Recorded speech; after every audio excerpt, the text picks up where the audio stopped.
Chers amis, nous sommes heureux de vous retrouver à notre émission École du Sabbat. Notre Sauveur trouvait sa joie à travailler au relèvement et à la rédemption des hommes déchus. Pour ce fait, il se servait des images qui étaient familières à ses auditeurs pour atteindre leur esprit. Il avait même comparé l'influence de l'esprit à une eau rafraîchissante. Il s'était lui-même présenté comme étant la lumière, la source de la vie et du bonheur pour la nature et pour l'homme. Aujourd'hui, chers amis, nous parlerons avec vous de Jésus comme le maître enseignant. Pour nous permettre de bien comprendre ce thème, nous avons sur notre plateau des invités que nous avons. Nous avons avec nous Kamono René, Zirignon Grace, Dablé Olivier, Kwame Estelle et Zundi Pierre.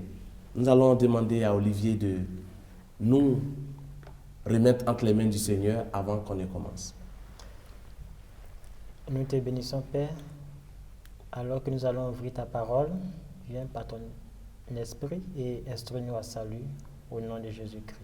Amen. Amen. Amen. Soyez les bienvenus. Merci. Merci, pasteur. Si quelqu'un vous rencontrait et qu'il vous demandait Jésus, le maître enseignant, quelle réponse auriez-vous donné à cette personne-là? Jésus, le maître enseignant. Parce que nous n'avons jamais vu Jésus dans une école de rabbins, de prophètes, mais Jésus, maître enseignant. Oui, grâce. Je dirais qu'on appelle maître celui qui a une maîtrise, qui a la maîtrise, la connaissance, l'art de quelque chose. Donc, Jésus, le maître enseignant, ça veut dire que Jésus connaît, maîtrise l'enseignement et sait comment le dispenser afin que son auditoire connaisse, comprenne et saisisse les leçons qu'il veut. Et mettre en pratique. Oui. Oui, René? Oui, effectivement, qui parle de maître aussi évoque l'idée de disciple. La fois dernière, nous l'avons déjà vu. Effectivement, Jésus savait inculquer le savoir, la doctrine. Voilà. Oui. Oui, Esther? Je peux dire que Jésus, maître enseignant, c'est parce qu'il enseigne la parole de Dieu. Donc, c'est parce qu'il parle de la part de Dieu qu'on appelle Jésus, maître enseignant. Oui, Pierre. Jésus, maître enseignant, parce qu'il maîtrisait son sujet. Il savait de quoi il parlait. Et donc, avec une certaine aisance, avec un art, il pouvait, n'est-ce pas, faire passer son message à son auditoire. Et comme Martin Luther le disait, sola scriptura, c'est-à-dire seule l'écriture pour nous guider, pour nous orienter. Nous n'allons pas dire dans le vide que Jésus était un maître enseignant. Il faut des preuves dans la Bible pour montrer que Jésus véritablement était un maître enseignant. C'est pour cela que nous allons demander à notre ami Grâce de lire pour nous Luc 8, versets 22 à 25. Je lis. Un jour, Jésus monta dans une barque avec ses disciples. Il leur dit, passons de l'autre côté du lac. Et ils partirent. Pendant qu'ils naviguaient, Jésus s'endormit. Un tourbillon fondit sur le lac. La barque se remplissait d'eau et ils étaient en péril. Ils s'approchèrent et le réveillèrent en disant, « Maître, Maître, nous périssons. » S'étant réveillé, il menaça le vent et les flots qui s'apaisèrent et le calme revint. Puis il leur dit, « Où est votre foi ?» Saisis de frayeur et d'étonnement, ils se dirent les uns aux autres, « Quel est donc celui-ci qui commande même au vent et à l'eau et à qui ils obéissent ?» Olivier, tu vas ajouter à ce que nous venons de lire avec grâce, Luc chapitre 4, 31 à 37. Il descendit à Capernaum, ville de la Galilée, et il enseignait le jour du sabbat. On était frappé de sa doctrine car il parlait avec autorité. 37. Et sa renommée se répandit dans tous les lieux d'alentour. De quelle autorité le Christ était-il revêtu? Après avoir lu ces deux passages. Puisque nous parlons de maître enseignant. Oui, grâce. Nous voyons Christ qui parle et les éléments lui obéissent.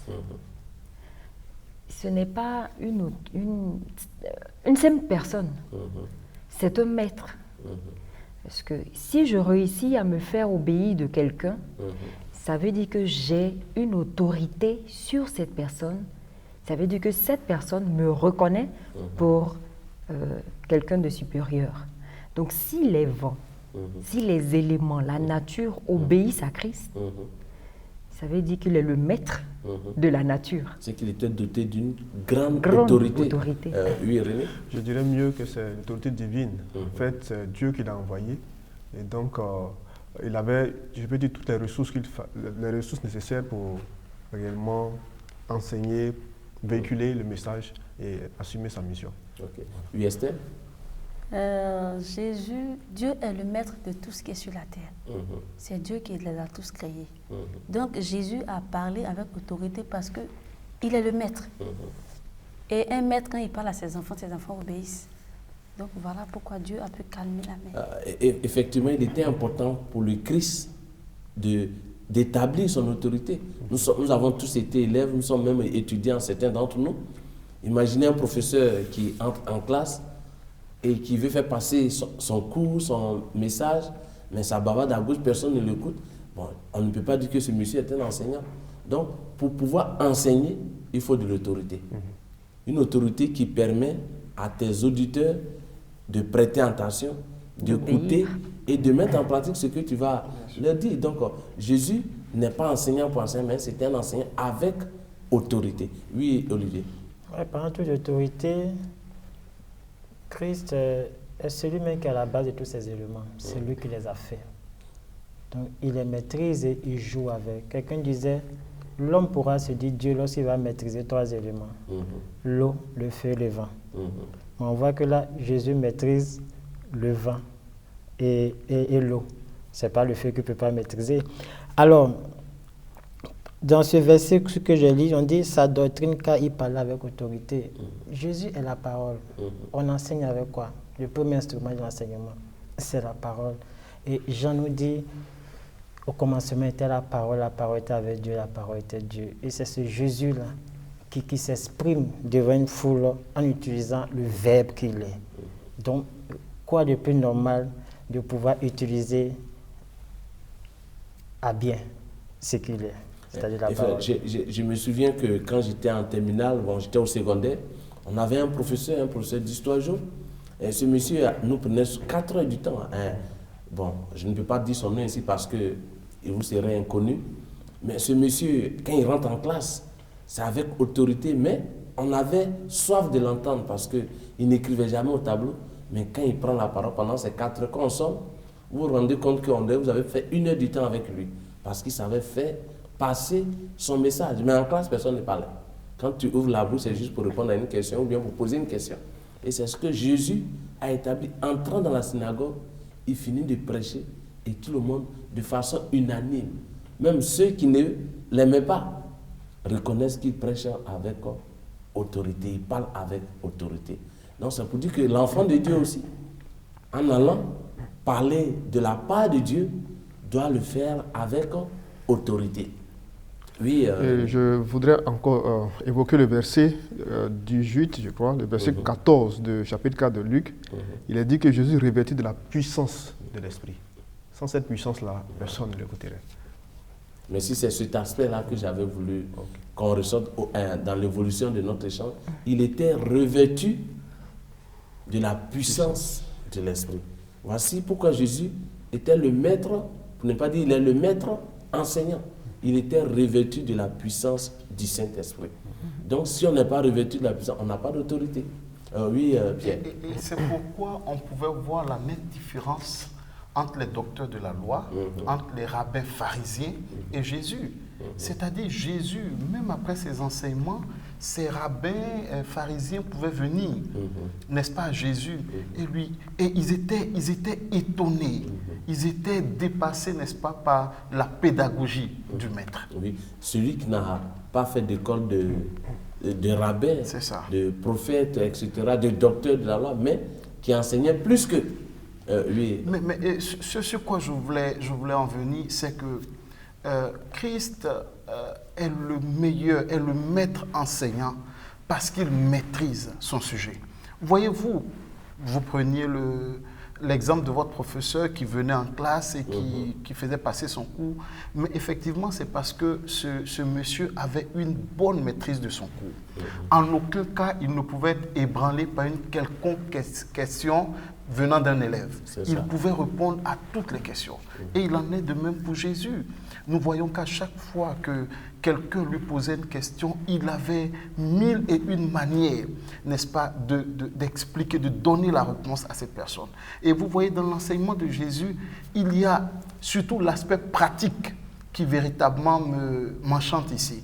Voyez-vous, quand il était dans cette barque et il a dit passons à l'autre bord, on nous dit que la barque avait commencé à être remplie d'eau. Mais Jésus est venu et avec une leçon très pratique, il montre aux disciples qui n'ont pas la foi. Il dit, il ordonne au vent de se calmer. Et on constate que le vent se calme. C'est une grande leçon que le maître est en train d'apprendre aux disciples. Voilà. Merci. Effectivement, nous voyons que Jésus était revêtu d'une grande autorité. Mais ce qui faisait encore que Jésus était, pour ne pas dire, le maître enseignant, nous allons voir comment est-ce qu'il s'y prenait pour enseigner. Quand nous voyons le sermon sur la montagne avec notre amie Estelle, dans le livre de Luc, chapitre 5 jusqu'au chapitre 6, nous allons lire quelques versets, nous voyons des auditeurs qui oublient même qu'ils ont fait, parce qu'ils sont en train d'écouter le maître, lui et Estelle. Comme Jésus se trouvait auprès du lac de Génézareth, et que la foule se pressait autour de lui pour entendre la parole de Dieu, il vit au bord du lac 2 bacs, d'où les pêcheurs étaient descendus pour laver leurs filets. Il monta dans l'une de ces bacs qui était à Simon, et il le pria de s'éloigner un peu de terre. Puis il s'assit, et de la bac il enseignait la foule. Lorsqu'il eut cessé de parler, il dit à Simon, « Avance en pleine eau, et jetez vos filets pour pêcher. » Simon lui répondit, « Maître, nous avons travaillé toute la nuit sans rien prendre, mais sur ta parole, je jeterai le filet. » Merci beaucoup. Je crois que si nous poursuivons, nous allons voir tout ça. Jésus qui prêche dans la barque, Jésus qui sera sur la montagne, etc., etc. Mais Jésus dit, éloigne-toi un peu avant qu'il ne commence à prêcher. Oui. Pourquoi? Oui, grâce. Jésus avait une technique pour enseigner. Soit il allait sur la montagne, soit il allait au bord de l'eau.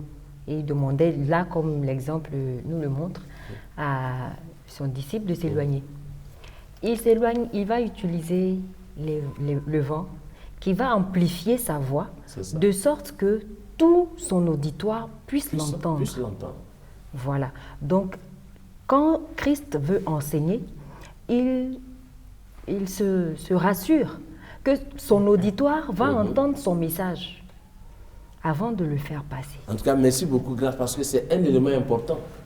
Quand j'ai choisi de m'adresser à quelqu'un, il est important de veiller que le message soit compris et sera entendu. Donc Jésus cherche à se faire entendre et se faire comprendre de tous, non pas une partie, comme quelque part. Qu'est-ce que la personne a dit? Je pense que le message qui me reviendra sera un message déformé. Mais Jésus aimerait que chacun comprenne comme il a lui-même prononcé les mots. Donc nous voyons Jésus, selon le contexte, choisit la méthode, choisit les moyens pour se faire entendre. Pour dire que nous aussi, nous devons également faire la même chose, lui et Olivier. Pour faire aussi passer son message, il utilise des faits de la vie. À Pierre, il dit, je te ferai pêcheur d'hommes. Le royaume des cieux est semblable à un marchand de perles qui a trouvé une perle plus précieuse. C'est ça. La graine de moutarde. Il utilise la moisson.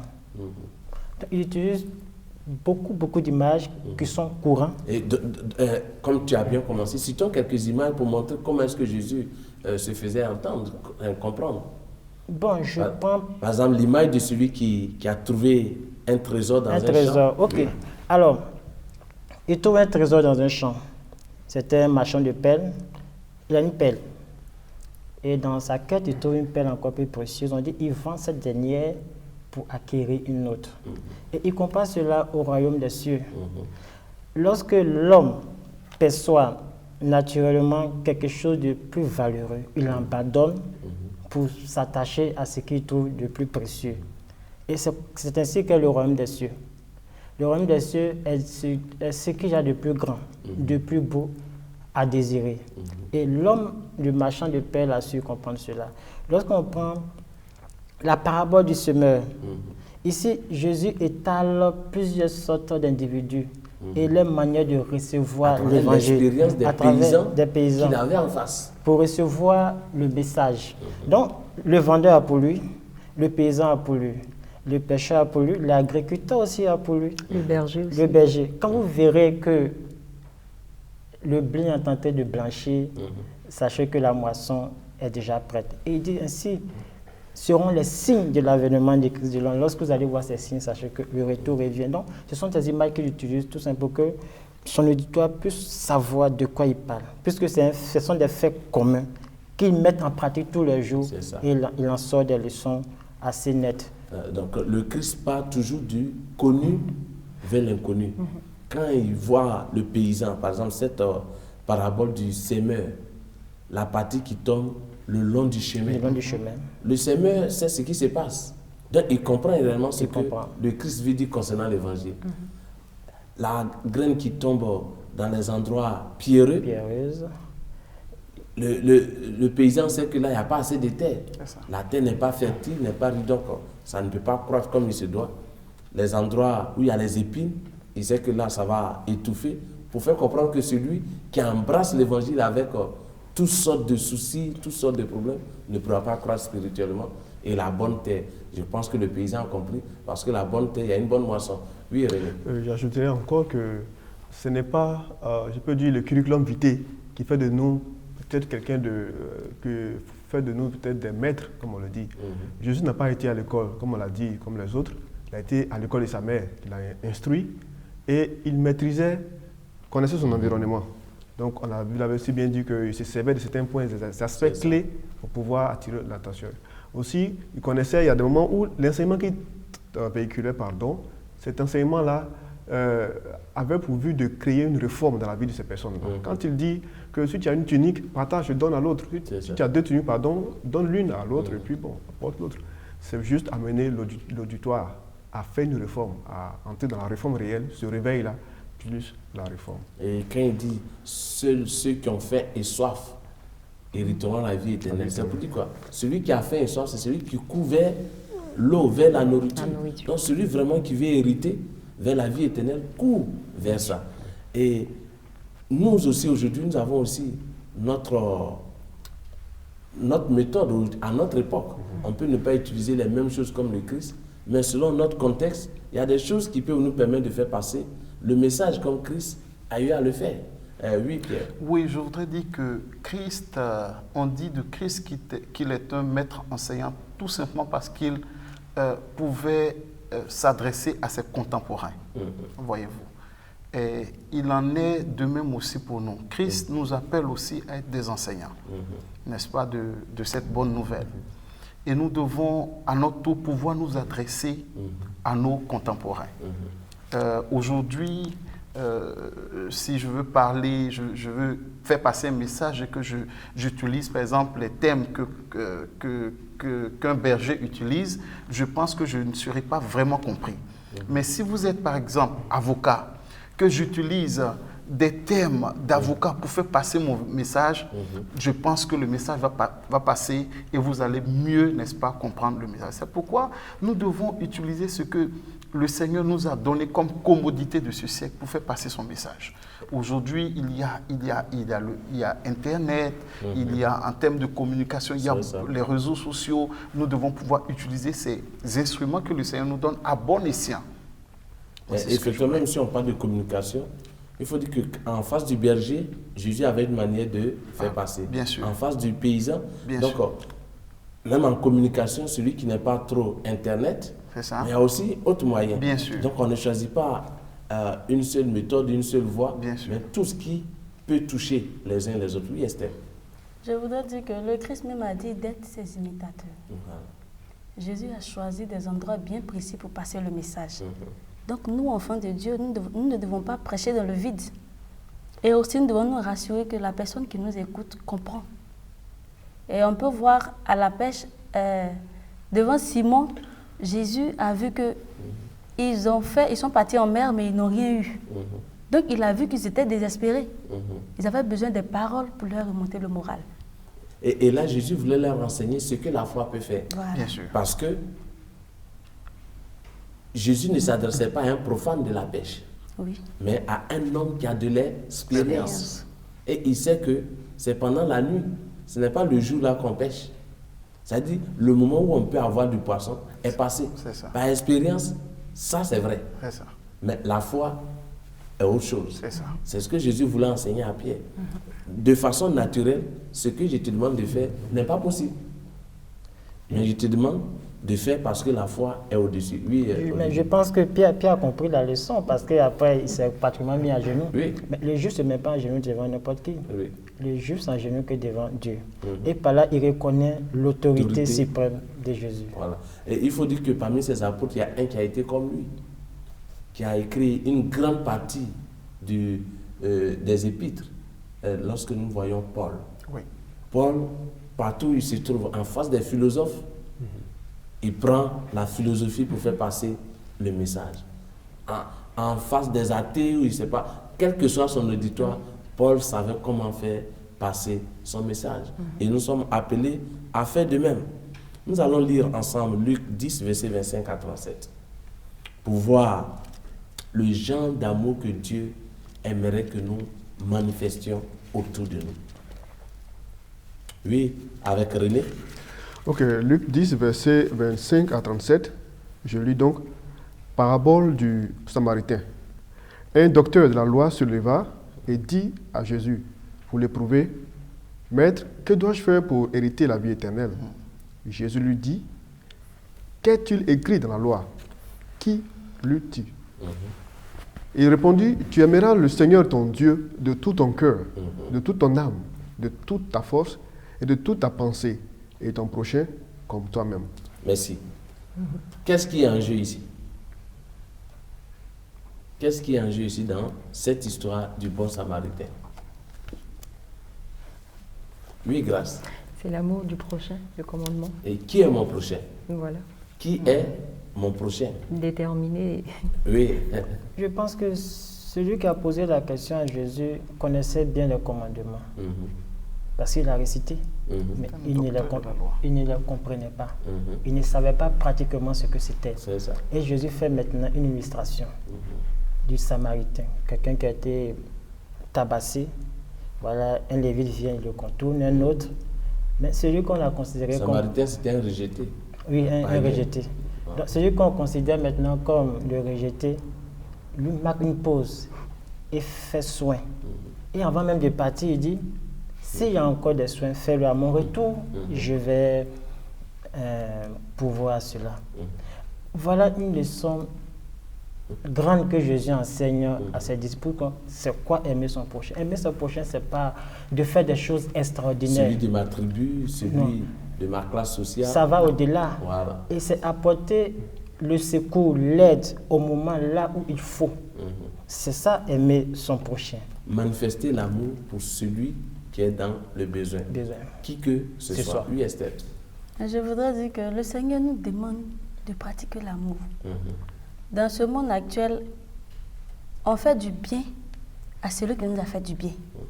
Ou bien celui qui est susceptible, voilà, qui peut nous faire du bien. Favorablement Pourtant, ce n'est pas ce que Dieu nous demande. Dieu nous demande de venir en aide à celui qui en a le plus besoin. Mais on fait parce que mon frère m'a donné telle chose, donc moi je dois lui rendre. Ce n'est pas bien, ce n'est pas ce que Dieu nous demande. On doit pratiquer le véritable amour, c'est-à-dire aider son prochain quand il est dans les problèmes. Merci beaucoup. Je voudrais ajouter qu'on ne doit pas attendre quelque chose en retour quand nous faisons du bien. On ne doit pas le faire avec des intérêts. C'est-à-dire manifester de l'amour vers celui-même qui n'est même pas capable de me rendre cela en retour. Le désintéressement. Oui, pour revenir au titre de la leçon, Jésus le maître enseignant. En fait, quand vous voyez comment ce docteur de la loi s'approche de Jésus, il veut tout simplement déstabiliser Jésus. Il Vous veut voulez que Jésus se range dans son opinion. Ça n'est-ce manière pas? de voir les choses. C'était un peu son objectif ici. Et nous voyons comment ce maître enseignant qui est Jésus va déjouer ce piège. Et sans le vouloir, ce docteur de la loi va lui-même répondre à ses propres questions. Vous voyez comment Jésus utilise, n'est-ce pas, des choses très simples pour enseigner. Et nous devons, dans notre manière de prêcher la parole de Dieu, utiliser aussi des choses très simples pour faire passer le message, comme Jésus l'a fait. Tu as touché un point sur lequel je veux... Vous voyez, Jésus, le maître enseignant, même quand il connaît bien ton intention, il ne te frustre pas dans sa réponse. Bien sûr. Parce que Jésus savait que le docteur voulait le mettre dans une situation inconfortable. Mais Jésus répond sans toutefois frustrer le dernier. Toi-même, tu te réponds, bon, va et fais-en de même. C'est ça. Oui, et grâce. Ce que je voulais dire, c'est que Jésus maîtrise son sujet. Et il maîtrise non seulement le sujet, mais il maîtrise nous-mêmes notre pensée. Étant donné que c'est lui qui nous a fait, c'est par lui que nous avons été faits, il maîtrise toutes choses. Il a la maîtrise des 2 points. Donc quand nous venons à lui, dans la prière, que nous venons à lui sur le bout des lèvres, nous présentons quelque chose, lui il lit déjà notre intention cachée. Et c'est à ça qu'il répond. Merci beaucoup, nous allons terminer avec... Effectivement, la qualité d'enseignant, de bon enseignant ou de maître enseignant ne veut pas dire simplement connaître, maîtriser un sujet. Jésus n'était pas là pour épater les gens, mais simplement pour enseigner par rapport aux besoins de l'auditoire. Voilà. Merci beaucoup. Ce n'est pas chercher à épater qui fait de nous, ce n'est pas notre éloquence, mais Jésus est maître enseignant parce qu'il connaît son auditoire. Et sa plus grande préoccupation, c'est de faire comprendre le message qu'il avait à présenter à son auditoire. Nous vous disons merci d'avoir accepté de nous aider à comprendre ce sujet. Jésus, le maître enseignant. Chers amis, nous avons eu un réel plaisir à passer ce moment avec vous. Nous voici au thème de notre émission. Bien des cœurs devaient garder comme un trésor le joyau de vérité qui tombe des lèvres du Sauveur. Il suscite parmi les hommes de nouvelles pensées, de nouvelles aspirations. Une expérience nouvelle commence. Par ces enseignements, les théories et les philosophies humaines ne sont plus que des fables vaines. Inspirons-nous, chers amis, des méthodes du Seigneur et touchons des cœurs avec sa vérité. Merci et nous donnons rendez-vous pour un autre programme.